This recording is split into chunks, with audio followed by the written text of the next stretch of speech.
누가복음 19장 11절로부터 27절까지의 말씀입니다. 누가복음 19장 11절로부터 27절까지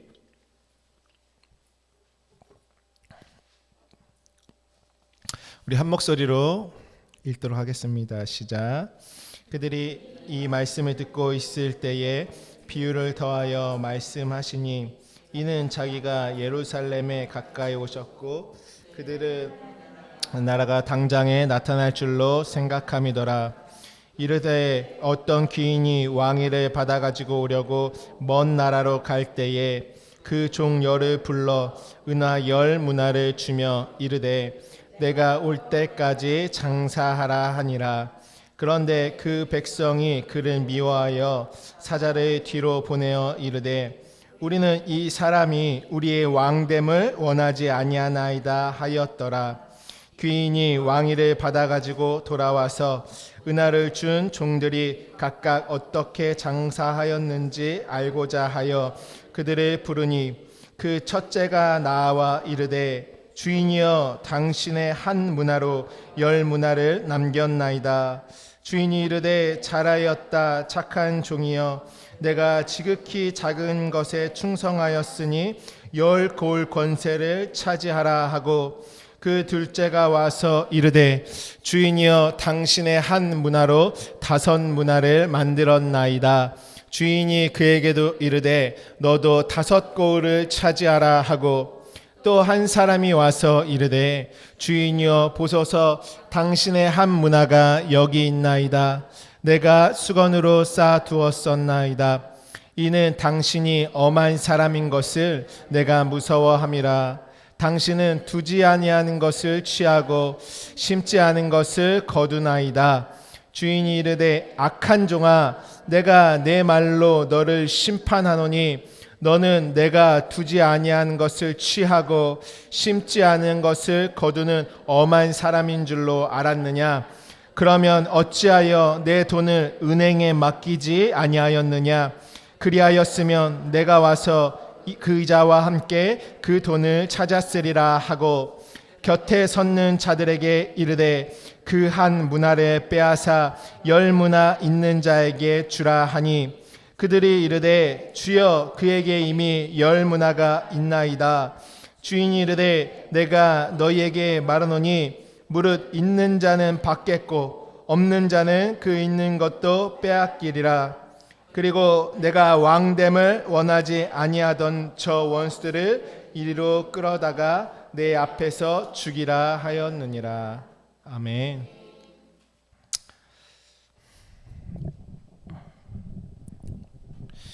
여러분 이 말씀을 읽으실 때에 깨닫는 마음이 있으셨습니까? 말씀 예수님의 비유가 지금 무슨 말을 말씀하고 계신지 이렇게 보이고 계세요? 무슨 말을 하고 계신지 잘 보이시는 은혜가 있으시기를 축복합니다. 우리가 그동안 마라의 얘기도 나눴고 예수님의 그런 여리고성 그죠? 강도를 만난 이웃에 대한 이야기도 나눴고 출애굽기의 10계명도 10재앙도 나눴고 또 산상수훈의 말씀, 팔복의 말씀 그리고 주님이 바디메오의 눈을 뜨게 해주셨던 말씀들 그리고 또 물고기 뱃속에서 한 세계를 건져서 성전세로 들이셨던 그 모든 수많은 말씀들을 나눴습니다. 이제 여러분들이 그 말씀을 묵상하실 때에 이 모든 말씀들이 하나로 깨어지는 하나님의 마음이 있는 것이구나가 조금씩 보여지시는 은혜가 있으시기를 주님의 이름으로 축복합니다. 오늘부터 나누는 한 2-3주를 거쳐 나누는 이 말씀을 통해서는요 정말 여러분들의 삶이 변하실 것입니다. 이 말씀을 잘 깨달아 아시는 분들은 삶이 완전 하나님으로 새로워지는 은혜가 있습니다. 하나님께서 성경을 우리에게 주신 이유가 무엇일까요? 하나님 자신이 누구이신지를 나타내시고 하나님 당신의 차원으로 우리를 끌어올려 주시기 위해서 성경 말씀을 주신 것입니다. 그래서 성경 안에는 하나님 안에 있는 모든 비밀이 그 보화가 감추어져 있습니다. 우리는 하나님을 무엇을 통해서 압니까? 성경 말씀을 통해서 하나님을 알고 배우는 것입니다. 전도서 3장 11절 말씀에 보니까 하나님이 모든 것을 지으시되 때를 따라 아름답게 하셨고 또 사람들에게는 영원을 사모하는 마음을 주셨느니라. 그러나 하나님이 하시는 일의 시종을 사람으로 측량할 수 없게 하셨도다라고 말씀하고 계십니다. 하나님께서 사람들에게 어떤 마음을 주셨다고요? 영원을 사모하는 마음을 넣어 주셨습니다. 여러분 영원을 사모하십니까? 어떤 분들은 이 지긋지긋한 육체 영원에서 뭐하나 뭐 이렇게 생각하실지도 모르겠지만 하나님이 말씀하시는 영원이라는 것은 지금 차원이 다른 영원을 말씀하고 계시는 것이죠. 차원이 다른 영원. 여러분 하나님의 마음이 눈에 보이시나요? 하나님이 눈에 보이시나요? 안 보이죠. 여러분 내 마음은 내 눈에 보이나요? 안 보이죠. 우리가 때로는 내 마음을 나도 몰라요. 내가 지금 어떤 마음인지 내 마음을 모른다라는 것입니다. 그러니까 내가 느끼는 대로 정의하는 거지 정말 내 마음을 잘 알 수 없죠. 사람들은 자신의 마음을 모르기 때문에 자신의 이 마음의 상태, 그러니까 눈에 보이는 질병이라면 뭐 치료라도 할 수 있는데 마음에 있는 상태를 모르면 정말 어렵습니다. 그렇죠? 하나님의 마음도 보이지 않는다라는 것이에요. 안 보이니까 하나님은 보이지 않는 하나님 자신을, 하나님의 마음을 무엇을 통해서 보이셨습니까? 보이는 것들을 통해서 설명하고 계신다. 보이지 않는 세계를 보이는 것을 통해서 말씀하고 계신다라는 것입니다. 그리고 보이는 것을 통해서 보이지 않는 하나님의 마음을 깨달아 알 뿐만 아니라 이제는 경험되어지고 그 실체를 누리고 보라고 이 눈에 보이는 성경 말씀을 통해서 보이지 않는 영혼을 넣어서 저와 여러분에게 주셨다라는 것입니다. 여러분 이 성경이요 우리에게 이렇게 펼쳐져 있지 않습니까? 이 자체가 그냥 우리 눈에 보이는 어떤 사람들의 스토리, 어떤 사건, 눈에 보이는 어떤 삶의 전개 같은 것으로 역사적인 것으로만 하나님이 우리에게 주셨을까요? 그랬을까요? 하나님은요 절대 그렇지 않다고 말씀하고 계십니다. 그 안에 있는 것을 봐라. 차원이 다른 그 너머의 것을 봐라.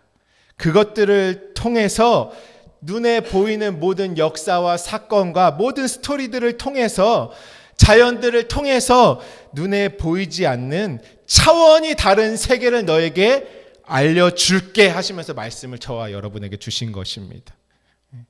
무엇을 말하고 계십니까? 말씀을 통해서는 영원이라는 것을 말씀하고 계십니다. 우리가 육체가 있는 동안이라고 해요. 동안이라는 것은 무엇입니까? 한계가 정해져 있는 것이죠.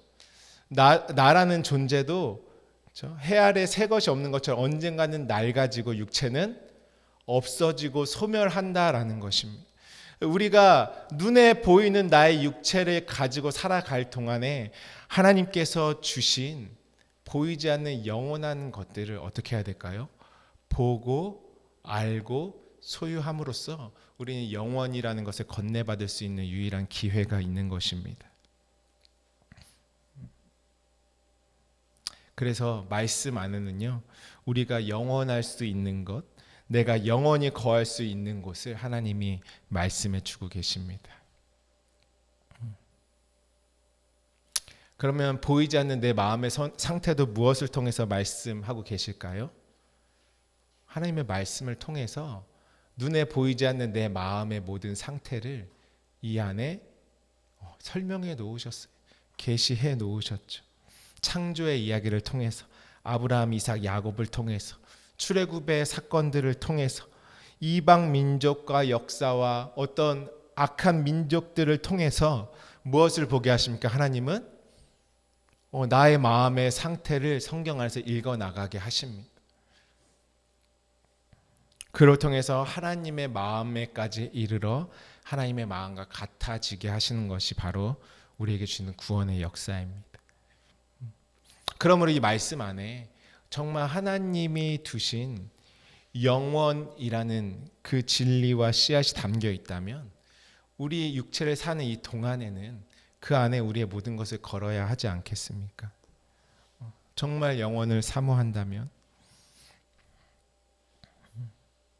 창세기도 어떻습니까? 하나님이 이 세상, 눈에 보이는 세상을 내가 이렇게 창조한 거야. 하나님이 무엇인가 과시하시기 위해서 그 모든 창조를 우리에게 설명해 놓으셨을까요? 이미 그 세상 우리가 살고 있잖아요. 그렇죠? 누리고 있고 보고 있다라는 것이에요. 그러면 눈에 보이는 세상을 통해서 하나님이 계시하고 계시는 그 너머의 차원이 다른 하나님의 영원, 그 영원한 나라까지도 우리는 볼 수 있어야 하는 것입니다. 그리고 그것이 내 안에 이루어져야 하는 것입니다.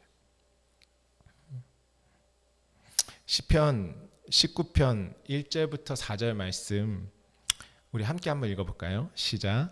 하늘이 하나님의 영광을 선포하고 궁창이 그의 손으로 하신 일을 나타내는도다. 날은 날에게 말하고 밤은 밤에게 지식을 전하니 언어도 없고 말씀도 없으며 들리는 소리도 없으나 그의 소리가 온 땅에 통하고 그의 말씀이 세상 끝까지 이르도다. 하나님이 해를 위하여 하늘에 장막을 베푸셨도다. 아멘. 여러분, 나를 모르는 사람에게, 나를 한 번도 보지 못한 사람에게 나를 설명해 준다고 생각해 보세요. 나를 한 번도 만나지 못한 사람이 나를 알까요? 모르죠.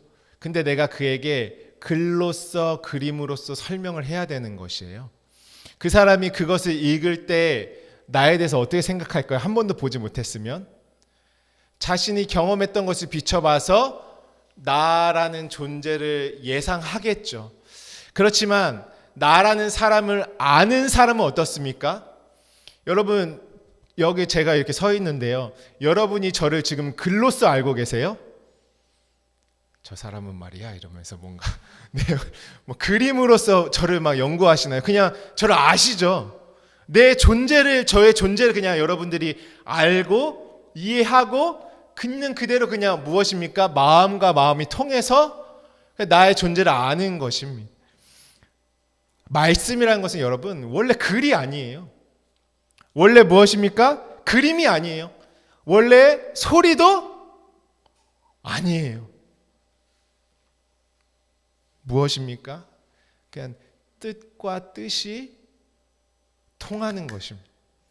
하나님을 무엇으로 아는 거냐면 글로 우리가 지식으로 하나님을 아는 것이 아니라 그분의 존재를 우리가 이 땅에서도 그런 말 하잖아요. 이신전심. 그게 진짜 이거예요. 하나님을 그냥 하나님의 뜻과 내 뜻이 같아지면 하나님의 그 존재로서 우리가 뭐냐면 아는 것입니다, 여러분. 우리가 이때 하나님을 우리의 어떤 역사, 어떤 종교적인 우리의 신념들, 어떤 글, 어떤 신학적인 것을 어떻게 합니까? 다 가둬버렸어요. 하나님이 거기 들어가야 계시는 거예요. 어떤 신학을 연구해야 거기 하나님이 계시고 어떤 종교를 심취돼야 거기 하나님이 계시고 그것은 아니라는 것입니다. 하나님이란 분은 어떤 분이십니까? 영적 세계라는 것은요, 여러분, 방금 말씀이 무엇이 없대요? 언어도 없고요, 말씀도 없고요, 들리는 소리도 없어요. 그런데 그게 뭐라고요? 온 땅에 통하는 그게 영의 세계입니다. 그 뜻과 뜻이 하늘에서 그분을 그냥 온전히 내가 존재로서 그냥 아는 것입니다. 그분의 계심을 내가 아는 것이에요. 하나님을 영원하시다고 성경은 말씀하고 계십니다. 그리고 하나님의 말씀이 영원하다. 하나님의 이름 또한 영원한 이름이다라고 말씀하고 계십니다. 그럼 여러분, 내가 영원이란 것을 얻기 위해서는 유일하게 영원하신 그분과 어떻게 되어야 돼요? 하나 되어야지만 그 영혼이 내에게도 이루어지는 것입니다. 왜요? 하나님만이 영원하시기 때문에. 말씀이라는 것은요, 그 영혼이라는 것은요, 언어와 소리, 어떤 글들을 말하는 것이 아닙니다. 눈에 보이는 것을 통해서요, 차원이 다른 그 하나님을 보고 알게 되면 그때부터는 그냥 그분과 어떻게 되겠습니까? 하나로서 그분을 알아지는 것입니다. 여러분의 기도 안에요, 우리의 예배 안에요, 여러분의 신앙 안에요, 그냥 그분을 알아짐이 있어야 돼요. 그분이 계셔야 하는 것입니다. 여러분 안에 살아 계셔야 하는 것입니다. 말씀을 통해서 제가 처음 질문에 이 말씀의 내용을 잘 알고 계십니까? 의미가 알아지고 계십니까? 라는 질문을 했습니다. 내용이라는 것은요, 그 눈에 보이는 것 안에 담겨 있는 진리와 보아라는 것은요, 더 이상 문자가 아닌 것이에요. 내용을 알면 무엇입니까? 그냥 그 존재의 실체인 것입니다. 말씀은 하나님의 보이지 않는 하나님의 마음과 하나님의 뜻과 하나님의 존재라는 그 내용을 그냥 우리에게 알게 하시기 위해서 줬다라는 것입니다. 실체라는 것은 그 뜻과 뜻이 알므로 서로 통하는 것입니다.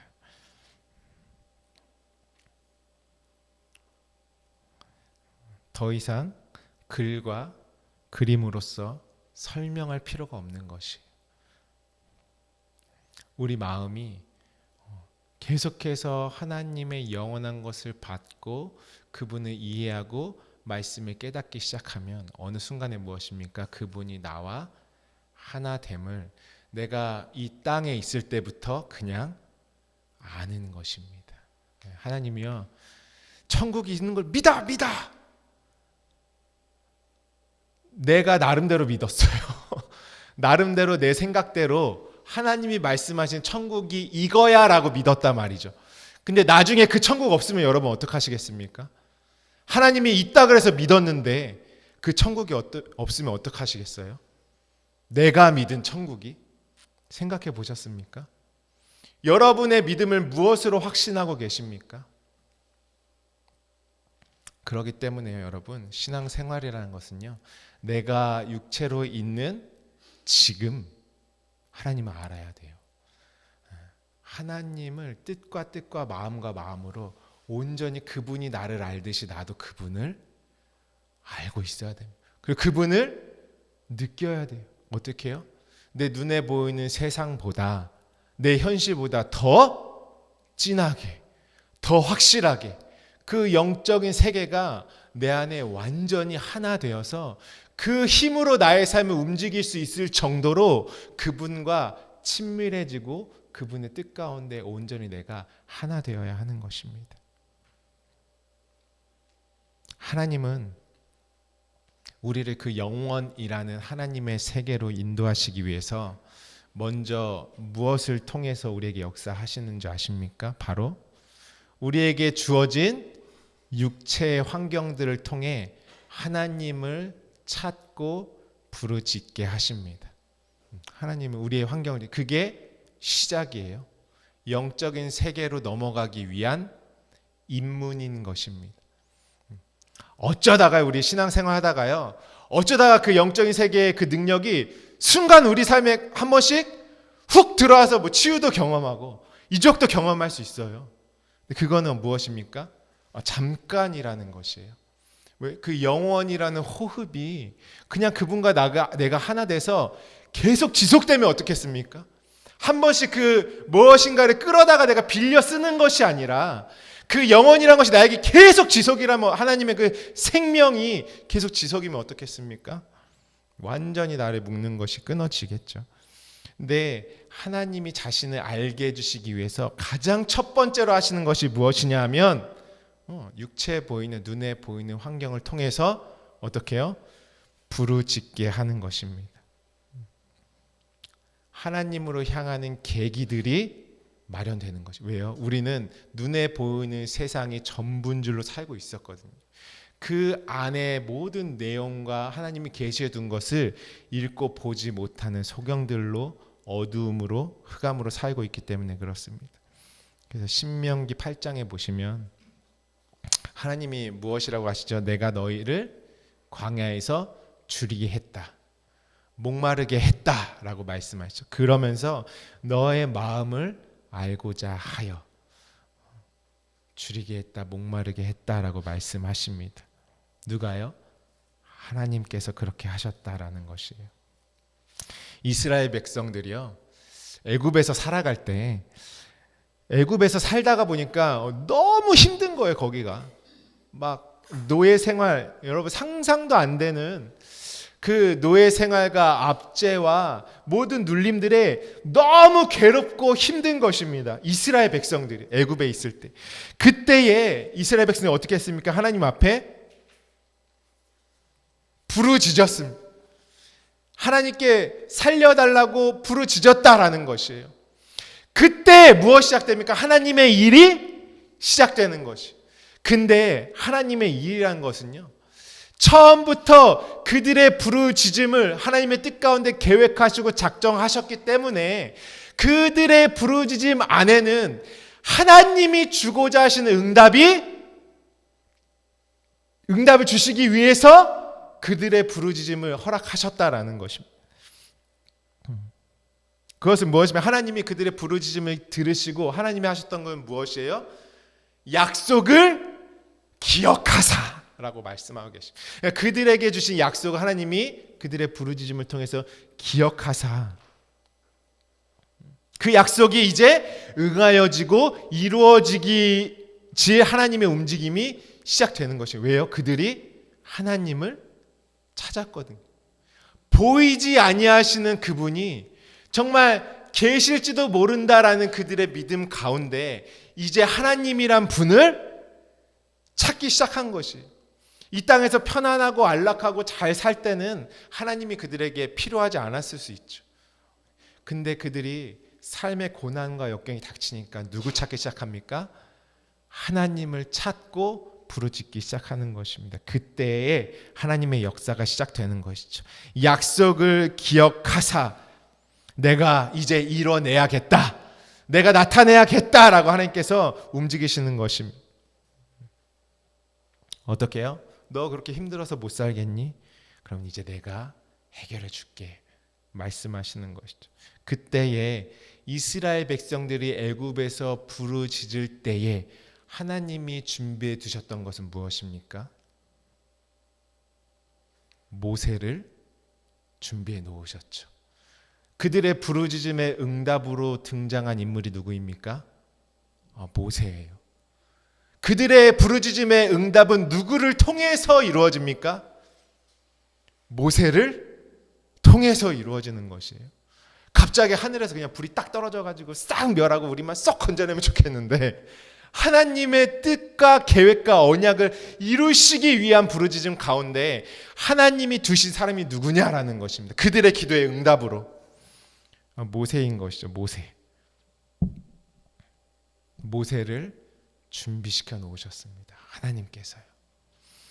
그들이 부르짖을 때, 그래서 그 모세를 통해서 그들을 출애굽시키시고 광야로까지 하나님이 인도하시는 것입니다.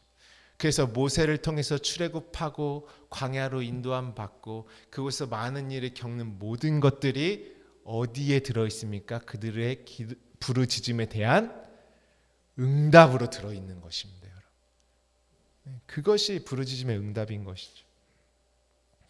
근데요, 그들이 이제 모세를 통해서 애굽에서 나오기 위해서는 반드시 경험해야 되는 것이 있습니다. 그들이 반드시 경험해야 되는 것도 무엇입니까? 하나님이 주시는 응답인 것이죠. 그 우리의 응답을 어떻게 해요?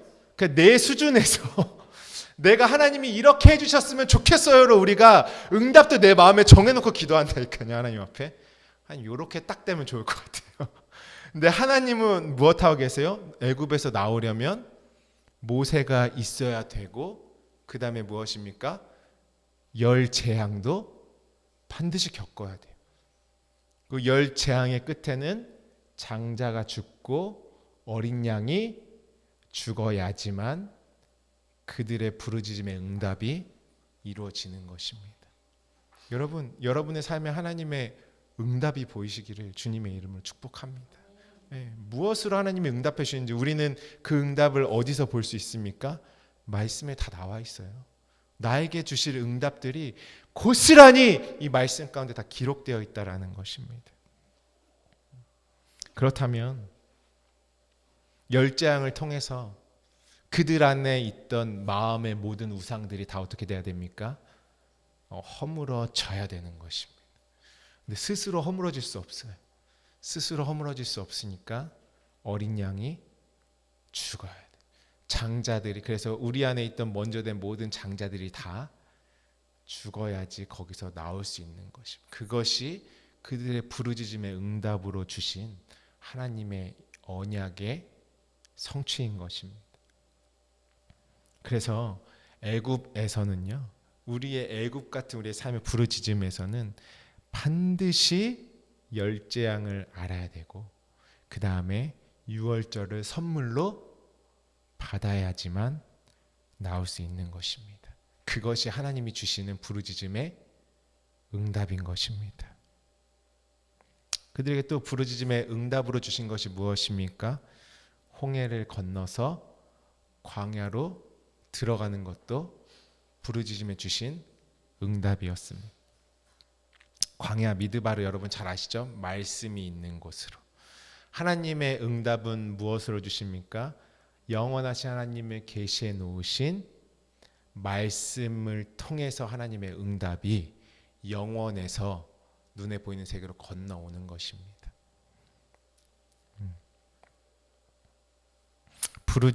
우리의 부르짖음의 확실한 응답은 어디서 오느냐? 하나님의 말씀이 있는 곳에서, 하나님의 말씀으로 말미암아 응답이 주어집니다. 광야에서는 그러면 하나님의 응답으로 반드시 무엇을 받아야 됩니까? 시내 산에서 십계명을 받아야 되는 것이에요. 애굽에서의 부르짖음이 광야에서는 십계명을 받고 그다음에 거기서 또 요단강 건너서 가나안 땅까지 들어가야 그들에게 주신 응답이 성취되는 것입니다. 그래서 어떻게 해야 돼요? 애굽에서는 열 재앙을 알아야 되고요. 광야에서는 하나님이 주신 시내산에서 주신 십계명의 내용을 알아야 하나님이 주신 응답을 잘 받은 자가 되는 것입니다. 여러분, 하나님의 응답을 소유하기를 원하십니까? 정말 하나님이 주시는 응답을 받기 원하십니까? 그러면 그때의 하나님의 약속이 어떻게 우리 안에 성취되는지 그것을 보셔야 합니다. 그 안에 하나님의 응답이 들어 있습니다. 애굽에서의 열과 광야에서의 열이요, 여러분 내용으로는 같은 것이에요. 여러분, 창세기와 계시록이 다른 내용입니까? 모든 이스라엘 백성들의 스토리와 예수께서 성취하신 것과 정말 마지막까지 이루어질 그 모든 약속들이 다 조각나 있는 말씀들입니까? 아니에요. 하나님이 모든 걸 통해서 하나의 내용으로 우리에게 주신 것이, 하나님이라는 영원을 눈에 보이는 자연의 계시와 그 다음에 어떤 이스라엘의 역사와 인물들의 스토리와 모든 상황과 환경을 통해서 하나님을, 그리스도를 나타내고 드러내고 계신 것입니다. 무엇이냐 하면 지금 하나님의 응답 안에는 마치 어디에 바닥에 레드카펫이 쫙 깔려 있는 것처럼 예수 그리스도라는 계시가 그들 아래 깔려 있어요. 그 카펫을 밟아야지만 하나님이 주신 언약과 성취의 응답 가운데 온전히 내가 받는 것입니다. 모세의 스토리는 어떻습니까? 애굽의 스토리는 어떻습니까, 여러분? 그 안에 어린 양의 죽음과 핏부림과 그 다음에 그들을 그 출애굽하게 하신 하나님의 역사는 다 무엇입니까? 예수 그리스도가 지금 그 가운데 마치 피 묻은 카페트처럼 쫙 깔려 있는 그 내용을 지금 이들이 응답으로 받고 살아내는 것입니다. 그것을 알아야 되는 것이죠. 우리의 이야기는 어떻습니까? 내 이야기. 이제 이 말씀의 스토리 말고 이 안에 들어간 나, 이 말씀 안에 쓰여져 있는 나의 마음, 나. 우리는요, 저와 여러분 육체가 있기 때문에 애굽의 삶이랑 똑같습니다. 땅에 매여 있죠. 묶여 있죠. 뭐 생각도 마음도 우리의 모든 것들이요. 애굽에서 힘들고 어렵고 고통스러울 수밖에 없다라는 것이죠. 땅에서는. 그래서 우리는 무엇하게 하십니까? 하나님이 부르짖게 하십니다. 그리고 하나님을 찾게 하시죠. 그때의 우리의 부르짖음의 응답으로 주신 분이 누구십니까? 예수 그리스도를 하나님이 애굽에서 응답으로 모세를 준비해 주셨던 것처럼 우리 삶의 부르짖음의 응답으로 지금 하나님이 미리 준비해 놓으신 분이 누구세요? 예수 그리스도를 준비해 놓으셨습니다. 모세처럼 모세와 이스라엘 백성들이 걸어갔던 그들의 여정, 그들의 길, 그것은 예수 그리스도라는 응답으로 완전히 완성될 모형이다라는 것입니다. 그들은요, 구약에 있는 백성들과 선지자들은요, 다 그 때를 바라봤어요. 응답을 받고 무엇인가 하나님의 응답의 목표 지점을 향해서 갔던 모든 인생들은요, 하나님이 응답으로 주실 그 계시의 성취의 마지막을 향해서 보고 있어요. 그러니까 아브라함도 멀리 바라보고 모세도 멀리 바라보고 선지자들도 무엇을 바라봤습니까? 그 약속이 성취될 때를 바라보고 있는 그 모든 구약의 계시들과 말씀하는 예수 그리스도가 깔려 있는 것이.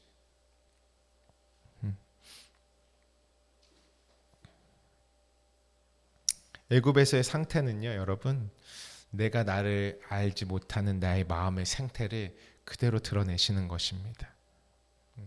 우리가 그 말씀들을 묵상할 때에 그러면 애굽에서는 어떤 의미를 잘 알아야 될까요? 애굽에서 열 재앙과 하나님이 무너뜨리는 우상들은 뭔지 우리가 말씀을 통해서 잘 알면요, 여러분, 내가 어떻게 되겠습니까? 무엇에서 출애굽해야 되는지가 보이는 것입니다. 내 형편과 상황이 지금 어디서부터 잘못된 건지 모르고 무엇인가 이것을 통해서 하나님께 부르짖어서 끊어져야 하는 하나님이 그러면 내 삶에 예수 그리스도를 통하여서 무엇하게 하십니까? 내 안에 묶여있는 모든 것들을 다 드러내시는 것이죠. 눈에는 눈, 이에는 이. 그건 무엇입니까? 내가 아는 대로 봤던 그 하나님, 내가 새긴 우상으로 가지고 있던 그 모든 하나님에 대한 지식들이 다 무너져야지 진짜 하나님의 뜻 가운데 인도함 받는 것입니다. 그래서요, 예수님이 이 땅에 오셔서 딱 보니까 예수님도 어디서? 애굽에서 내 아들을 불러냈다 하시면서 이스라엘 백성들의 스토리와 똑같이 사셨어요. 주님이 애굽에서 나오시고 그 다음에 광야에서 40일 동안 금식하시고 그 다음에 무엇입니까? 산상수훈, 그 시내산에서 율법이 시어된 것과 같이 예수님 또한 산상수훈으로 똑같이 말씀하시고 무엇이 응답입니까? 오늘 우리가 기도할 때에 응답은 하나님이 그 모든 내용을 저와 여러분에게 열어주시는 것이 응답입니다. 그 안에 능력이 있습니다. 무엇 가지고 신앙생활 하시겠습니까? 말씀에 다 나와 있어요, 여러분. 우리의 모든 응답들이 하나님이 나에게 주시고자 하는 모든 것들이 내게 끊어져야 할 것은 무엇인지 내가 받아야 할 것은 무엇인지 그것이 하나님이 준비해 놓으신 예수 그리스도와 그 애굽에서의 열, 광야에서의 열, 그리고 예수님이 오셔서 이제 그 열을 어디서 완성시키냐면 산상수훈을 통해서 그 광야와 애굽에서의 열이 무엇인지 설명해 주시는 것이 어디요? 그 산에 올라가셔서 동일하게 진리로 우리에게 나타내 주신다라는 것입니다. 보니까 우리의 응답들이 말씀 안에 다 있는 것들. 그래서요, 우리를 모든 위경에서 건지실 분은 누구밖에 없습니까? 예수 그리스도밖에 없다라는 것이, 그 말씀 밖에는 없다라는 것입니다. 그래서 하나님은 말씀이 있는 곳에서 우리의 부르짖음의 응답을 성취하십니다.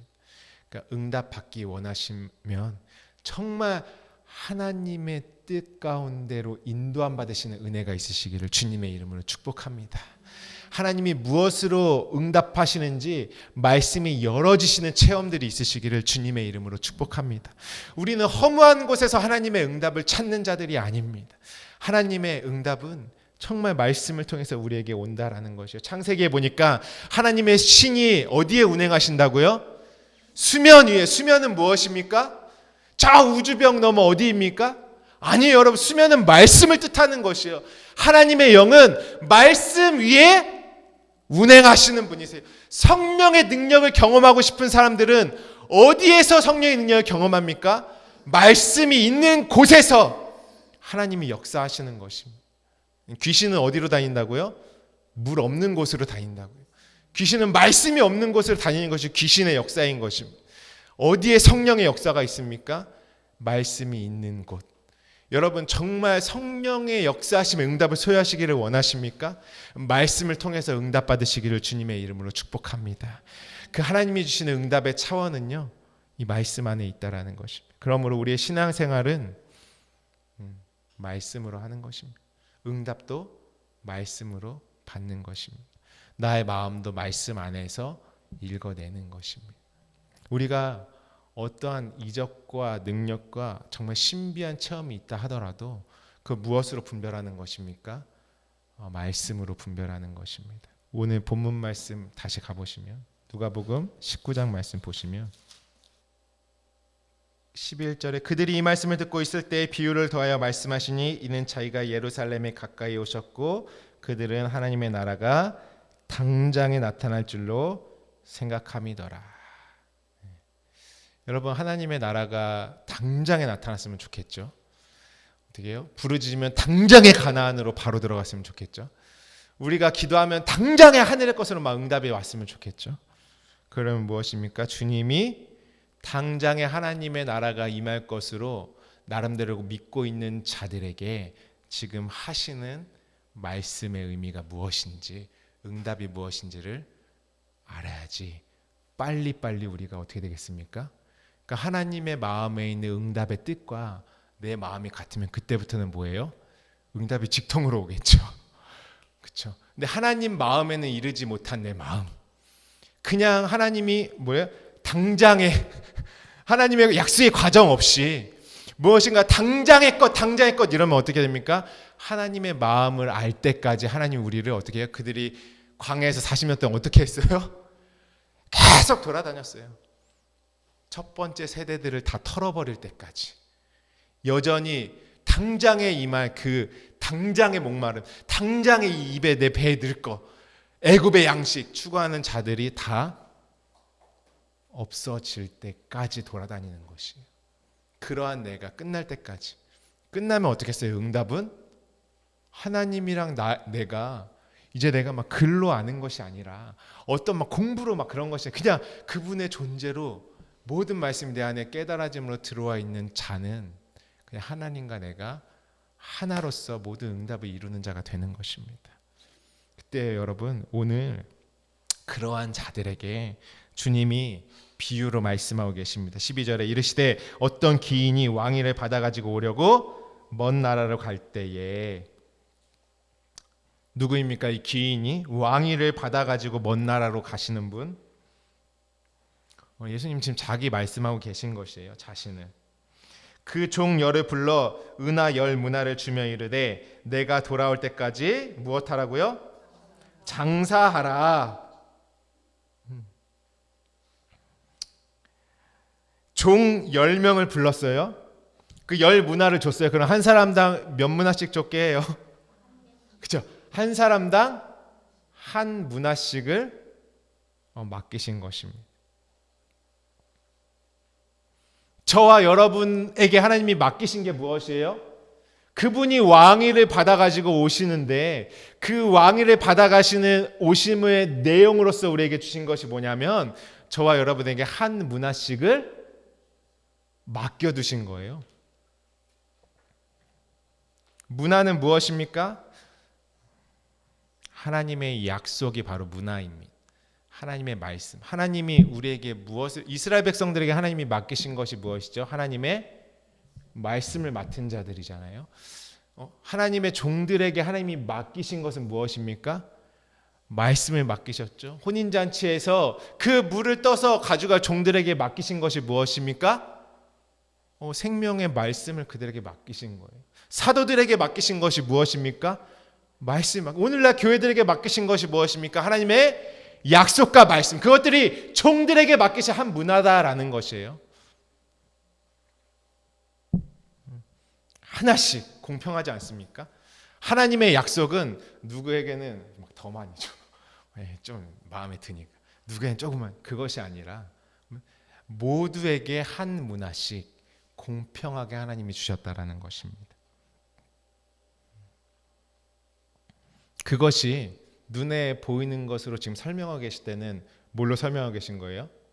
한 문화로, 돈으로 설명하고 계신 거예요. 하나님의 약속을. 하나님이 뭘 맡기셨냐를 우리가 알아야지 신앙생활 성공하는 것입니다, 여러분. 그때 주님이 그냥 이런 비유를 하셨구나. 싹 넘어가. 그러면 안 되는 것이에요. 자, 그때에 무엇 하라고 했냐면 그분이 돌아올 때까지 장사하라고 하셨습니다. 장사는 무엇입니까? 사고 파는 것입니다. 우리는 무엇으로 신앙생활 하는 거냐면요, 하나님이 주신 약속으로 신앙생활 하는 것이에요. 하나님이 맡기신 걸로 신앙생활 하는 것입니다. 하나님 주인이 맡기신 것 가지고 장사를 해야지. 전혀 말씀도 없어. 아무것도 없어. 그냥 내 느낌과 내 경험과 내 바탕으로만 신앙생활하면 어떻게 해요? 100% 실패. 그것이 내 안에 있는 애굽의 우상들인 거예요. 우리는 무엇을 신앙하냐면 주인이 맡기신 것 가지고 신앙생활 하는 것이. 그거 가지고 뭐 해야 돼요? 우리가 지금 장사해야 돼요. 주인이 맡기신 것으로. 장사라는 것은 사고 파는 것이죠. 무엇을 사고 파는 것입니까? 사고 파는 것은 어디에서 이루어지는 것이냐면 성전에서 이루어지는 것입니다. 여러분, 우리가 예전에 성도의 삶을 저녁이 되고 아침이 되니, 이 인생은 무엇입니까? 아침에서 황혼으로 가죠. 인생의 황혼으로 가는데 영적인 사람은 밤으로 시작해서 아침으로 가는 게, 그래서 저녁이 되고 아침이 되는 게 성도의 신앙 생활입니다. 저녁이라는 뜻을 잘 보니까, 성경에 밤에 일어난 일들을 잘 보니까 유다가 언제 나갔어요? 밤에 유다가 나가더라. 그 저녁이란 말이 원어로는 아라브라는 말에서 왔죠. 무엇이냐면 뜻이 담보물을 주다, 저당 잡히다, 점유하다, 무엇이요? 무역하다, 장사하다, 서약하다. 이 명사로서는 전당포, 이런 말들이 있는 것이죠. 저녁의 시간은 내 모든 것들이 다 팔려야 되는 시간이에요. 다 저당 잡혀가지고요. 무엇이요? 땅의 것들이. 그 무엇이냐면 말씀이 통해서 그게 내 안에 이루어지는 것입니다. 야곱이 분이엘의 아침에 맞이하기 위해서는 뭐 해야 돼요? 야곱이 씨름해서 자신의 환도뼈가 부러지고 분이엘의 아침에 가기 직전까지 자신의 모든 소유들이 다 떠나야지만 분이엘의 아침에 향해 가는 것이 무엇이냐면 나의 모든 것들이 애굽에서의 내 모든 그 우상들이 다 팔려 나가야 되는 것이에요. 하나님의 개입하심으로. 가룟 유다가 예수님을 그 밤에 무엇으로 팔았죠? 은 30으로 팔았죠. 요셉을 은 20으로 형제들이 팔아버렸죠. 예수님은 어떻게 됩니까? 팔려야 돼요? 팔리지 말아야 돼요? 육체로 오신 그분은, 눈에 보이는 분으로 오신, 율법의 모양으로 오신 그분은 반드시 팔려야지. 그래서 뭐냐면 우리가 하는 장사가 율법으로 있는 것들, 모양과 그림과 글과 어떤 땅의 것으로 있는 것들은 다 어떻게 돼야 돼요? 팔리고, 그다음에 예수 그리스도께서 죽으시고 부활하신 그 진리의 성령으로 말미암아 하늘의 진리를 어떻게 해야 되죠? 사야 되는 거. 그게 성도가 말씀으로 하는 장사입니다, 여러분. 내 안에 계속 뭐가 돼요? 내 땅의 것들, 율법의 것들, 그 지긋지긋한 것들 다 팔리고, 팔리면서 예수 그리스도의 죽으심에 그것이 내가 동참하는 것이, 어린 양의 죽음을 내가 선물로 받는 것입니다. 그게 다 팔려야지만 어떻게 되겠어요? 죽으시고 부활하신 진리의 성령 그리스도의 영, 그 기름 부으심이 내 안에 임하여서 하늘의 진리가 계속 사지는 것이. 팔리는 자들만이 말씀의 내용이 어떻게 성령으로 깨달아지는, 그러면 내가 뭐야? 부활을, 말씀의 내용 안에 감춰져 있는 비밀을, 그 부활을 내가 사는 것이죠. 우리가 언제까지 말씀을 이 땅에 그런 껍데기로만 읽어내겠습니까? 성령으로 하나님의 마음에까지 이뤄서 그분과 내가 그 뜻으로 그냥 맞아야죠. 그냥 딱 이렇게 그분이 내 안에 와 있어야죠. 그분의 마음이. 말씀을 읽으면 하나님의 마음과 그 말씀이 투영돼서 청명하게 보여야 하는 것입니다. 그것이 내게 주신 하나님의 응답이세요. 그 무엇이냐면 저와 여러분은 무엇해야, 말씀 가지고, 맡겨진 눈에 보이는 율법 가지고 어떻게 해야 됩니까? 장사해야 돼요. 눈에 보이는 것은 다 팔고 말씀 안에 있는 보화는 사고. 그렇죠. 그것이 바로 신앙생활입니다. 신앙생활은 맡겨진 말씀으로 내 모든 것들이 팔리고 하나님이 건네주신 영원은 계속해서 사는 것입니다. 그 말씀에 무엇입니까? 자칼의 그 기억, 남자의 기억, 나의 신랑식 그분의 기억이 신부된 우리 안에 계속 그분의 마음이 내 안에 새겨져야 하는 것입니다. 그것이 하나님이 맡기신 거로 장사하는 정말 지혜로운 자들의 신앙생활입니다. 그러니까 여러분, 허무한 곳에서 우리 방황을 끝내고 정말 하나님이 맡기신 것으로 남기는 은혜가 있으시기를 축복합니다. 그것은, 그 남은 것은 무엇입니까? 영원한 것이에요. 오병이어의 그 12광지를 남았는데 그 12광지를 보니까 차원이 다르더라라는 것이에요. 차원이 다른 것을 남기는 것입니다. 하나님이 주시는 것을. 그때에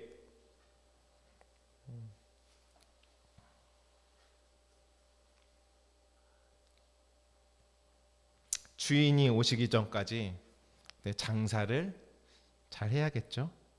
근데 그것은 장사할 수 있는 시간은 언제밖에 없어요? 내 육체가 있을 때, 주인이 오시기 전, 그 육체가 있을 동안만 장사할 수 있는 기회가 있는 것입니다. 장사 잘한 사람이 있어요, 성경에. 기가 막히게 장사를 잘해서 그렇죠? 사도 바울이 아주 장사를 잘하셨죠. 자신의 어떻습니까? 다메섹 도상에 이전에 있던 모든 것들이 다 팔렸죠. 그때까지만 해도 그에게 맡기신 말씀을 어떻게 해요? 잘 묻어두고 있었죠.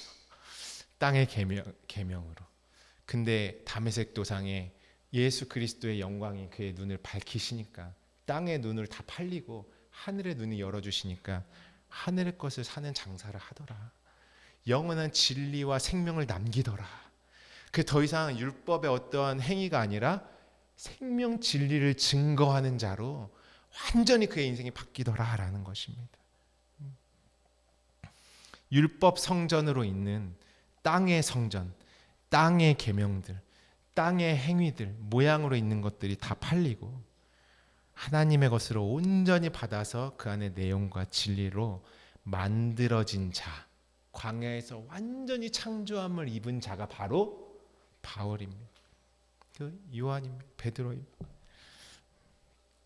하나님이 우리를 보실 때, 우리 마음 보실 때 어떻게 주인이 장사를 잘 했는지 보십니다. 우리가 육체가 있는 동안은 그분의 것을 장사해서 육체인 내가 말씀으로 되어져 가는 과정입니다. 그래서 첫 번째 사람은 한 문화 가지고 얼마를 남겼죠? 우리 한번 보겠습니다. 16절 시작. 그 첫째가 나와 이르되 주인이여 당신의 한 문화로 10문화를 남겼나이다. 아멘. 이게 남겼다라는 뜻이 무슨 뜻입니까? 5문화를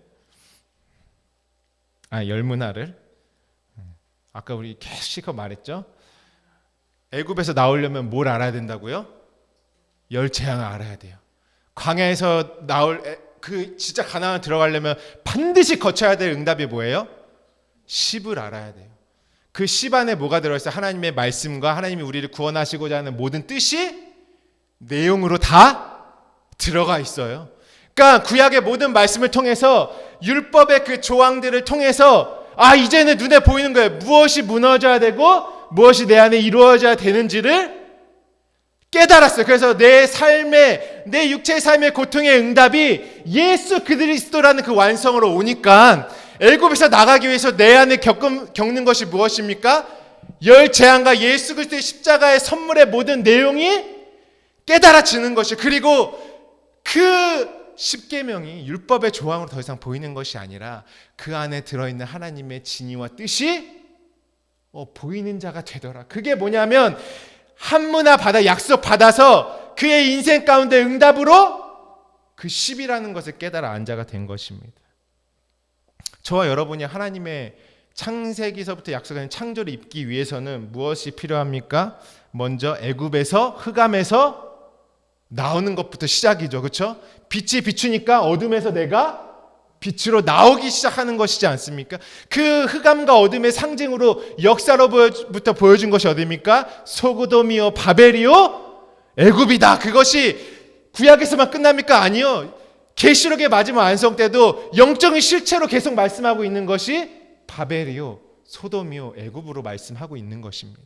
내 마음의 상태가 원래 무엇이었다고 나라는 소돔이요 바벨이요 애굽. 그러면 거기서부터 나오는 것에서부터 우리가 문화를 남기기 시작하는 것입니다. 뭐야? 그 가운데 하나님이 반드시 응답으로 주시는 그 10의 과정들을 깨달아 알 때 거기서 나오는 것이고, 나는 무엇입니까? 깨달아 알므로 하늘의 것으로 맺은 열매가 10문화를 남겼다라는 것입니다.